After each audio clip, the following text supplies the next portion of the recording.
door asking anyone in the neighborhood who might know what happened to Eli and his dad. Y'all know Billy Pugh? He's like this tall, he's got black hair, and he's kind of chunky. We finally find the house where Eli was staying. If they saw him yesterday, then we know he's okay, right? We know he made it through the storm. These are Eli's sneakers left on the porch, but no sign of the boy. He says he can show us. Then a friend of Eli's says he thinks he knows where Eli is. So we've been trying to find Eli all day. We've been running around his neighborhood trying to see if he's okay. We found this young boy who says that Eli and his dad are staying at a house nearby. He knows how to get there, so we're going to follow him right now. Thanks, bud. He takes us to the house, but it's another dead end. Eli's not there. Eli! Then, suddenly, Eli and his dad pull up out of nowhere. Oh, I love you. Oh, we so scared. Oh, we got you, buddy. Are you okay? Yeah. It's an emotional reunion, a distraught mom and her missing son. Eli told me how he rode out the storm. It blew the window out, and You couldn't get anything out? I was scared. We just couldn't get out. We tried to send text and all, but it failed. Amid so much devastation, it's one small reason to celebrate. All the way around, guys. We found him. Nice work. Nice work. And this is literally the last house standing in one section of Mexico Beach, Florida. The owner built it to far exceed the hurricane force winds called for by building regulations. And he still has a house, unlike virtually all of his neighbors. It was built to withstand the big one, and it did exactly that.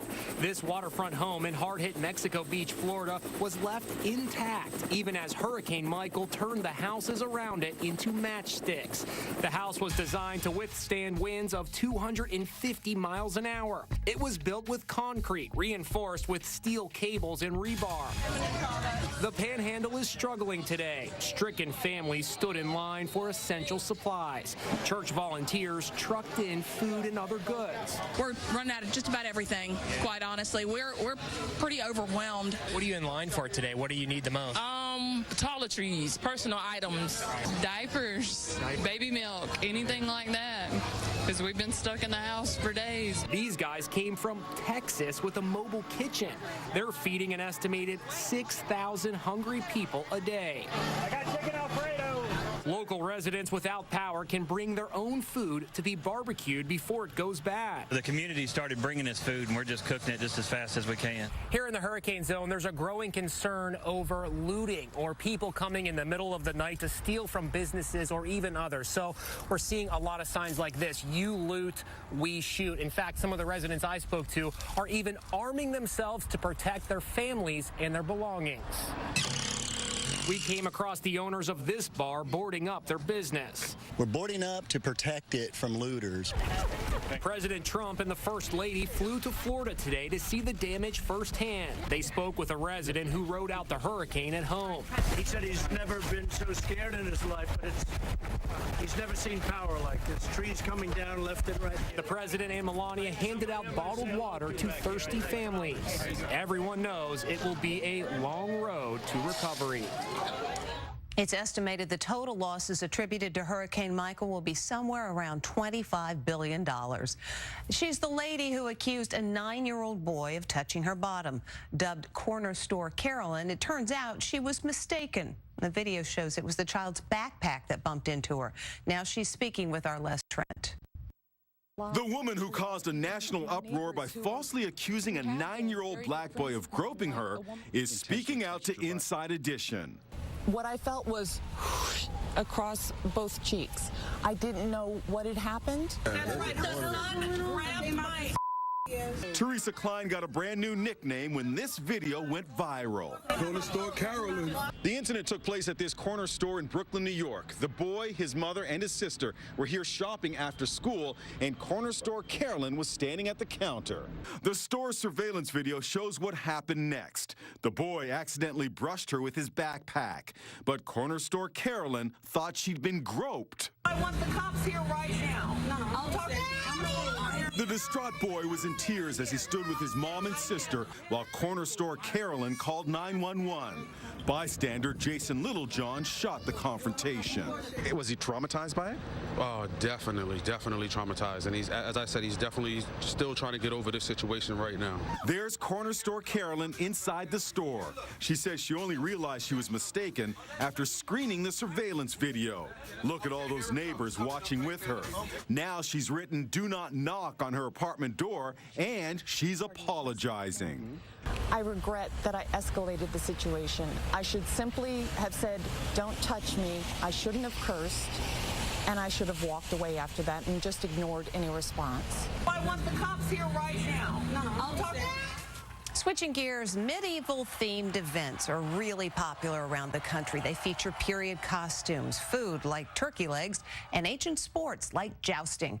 They're billed as family fun fairs. So how did a man who's been participating in these tournaments for 30 years end up dead? A tender moment as a heartbroken woman hugs the horse her husband was riding when he lost his life. It's a devastation beyond anything that you can imagine. Deborah Barkley says her husband Peter loved to ride and reenact the pageantry of medieval times. In shows like Game of Thrones, jousting is depicted as mortal combat. But tournaments like these are not supposed to end in death. But that's what happened to retired Army Lieutenant Colonel Peter Barkley. Anytime you get up on a horse like this, it's a dangerous situation. You had a weapon in your hand. Renaissance festivals are growing in popularity, like the one held in Ohio over the weekend. Knights in armor charging each other.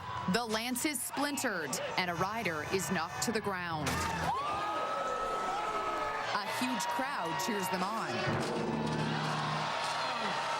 Last week, Barkley took part in a challenge using a pointed steel-tipped spear. The rider has to pass the spear through a ring held by a maiden. Then he attempts to spear an object on the ground. Sometimes it's a bale of hay. In Peter Barkley's competition, the target was a wooden plate. Barkley had performed in tournaments for 30 years, but he was not wearing armor when tragedy struck. Somehow, he impaled himself with the spear. 43-year-old Barkley was rushed to the hospital where he died. Shane Adams of the Knights of Valor showed Inside Edition what might have gone wrong. And it ripped out of his hand, flipped over, and with stride of horse came right back up into him. At her farm in Virginia, the grieving widow is keeping the armor her husband cherished so much. This is his helmet? Comforted with the knowledge that he died doing what he loved. We'll be back with more right after this. Next, the state commissioner in hot water for killing 14 exotic animals, including a family of baboons. Then, Ariana Grande and her fiancé. The signs that all was not well. God forbid we split up and she takes half my sneakers. And Dynamite. Inside Edition with Deborah Norville. We'll be right back. Another 100 jobs gone. What? Animal arrangements. Moving to Georgia after nearly 20 years. So Alexion, GE left. Mass Mutual moving too, right? Dan Malloy's high tax policies have hurt Connecticut. At least Malloy's gone soon. Ned Lamont? No, not Lamont. It'd be Malloy's third term. Well, if Lamont wins, whose company goes next? Paid for by Change Pack. This message was made independent of any candidate or political party. Excuse me, this bill is almost double what I was expecting. Well, it covers all your work, and then some. Then some? Like office supplies. Those are fish. Well, I'm off to the club. Then some? Okay, let's try something new. And here's your statement. I could hug you. Bring it in. At Aspen Dental, we're a different kind of dentist. Not covered by insurance? Get a free new patient exam. Schedule online or call 1-800-ASPEN-DENTAL.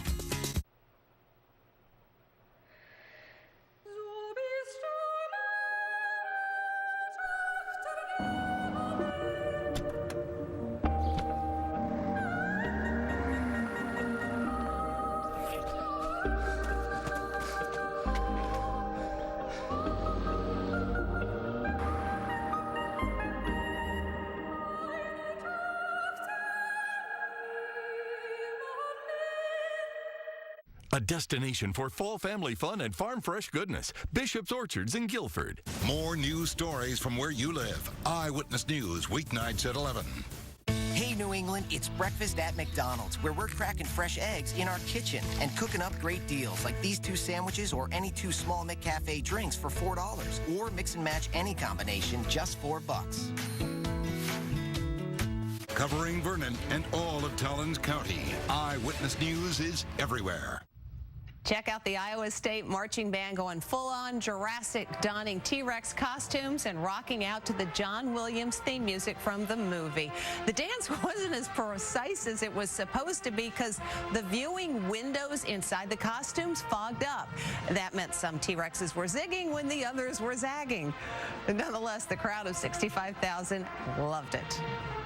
That whirlwind romance of Ariana Grande and SNL's Pete Davidson has spun itself right out. Sources tell People magazine it's over. But were there already signs that it might not last? Were there signs that America's most adorable engaged couple was heading for a breakup? During their whirlwind romance, Ariana Grande and Pete Davidson got 15 tattoos expressing their crazy love for each other. The SNL comic even got bunny ears, Ariana's signature look, on the side of his neck. But check out this photo taken last Monday, 6 days before reports of their split blew everything up. Gone are bunny ears. They've been morphed into a solid heart. There were other signs that all was not right. 2 weeks ago, Ariana was booked to be the musical guest at SNL's eagerly anticipated season premiere, but she backed out at the last minute, citing emotional reasons, and was replaced by Kanye West. This ain't what they had in mind. I got engaged. Davidson even joked about breaking up with Ariana during the show. What's the prenup situation? Well, obviously, I wanted one, you know, so God forbid we split up and she takes half my sneakers. If we break up, and we will, but we won't. But like in 10 years, if God forbid that ever happened. Now, people are wondering if getting engaged after dating for only 3 weeks is a prescription for failure. Let your relationship develop a little before trying to tie the knot. The first few months of dating, you're just learning about each other. So you need that time to really evaluate if you'll be a good match long term. When we come back, the hunting photos that have many calling for a state commissioner to resign. Closed caption sponsorship for Inside Edition is brought to you by... Dig into Banquet's new Mega Meat Lovers Pot Pie for a flaky crust packed with meatballs and pepperoni. Now that's mega. Stay tuned. There's more Inside Edition to come.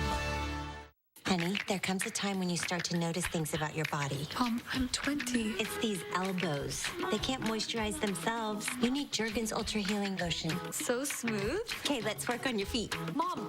Jergens, let your beautiful shine. Mom! Now you can lotion up on wet skin. Jergens Wet Skin Moisturizer. It absorbs just like that. I locked the door. Locks. And you're soft all day. That's awesome. You know who else is awesome? You. Jergens, let your beautiful shine. Tonight. Hey, Calvin. Hey, neighbor. Hey, guys. The Butlers and the Johnsons may live on the same street. I know.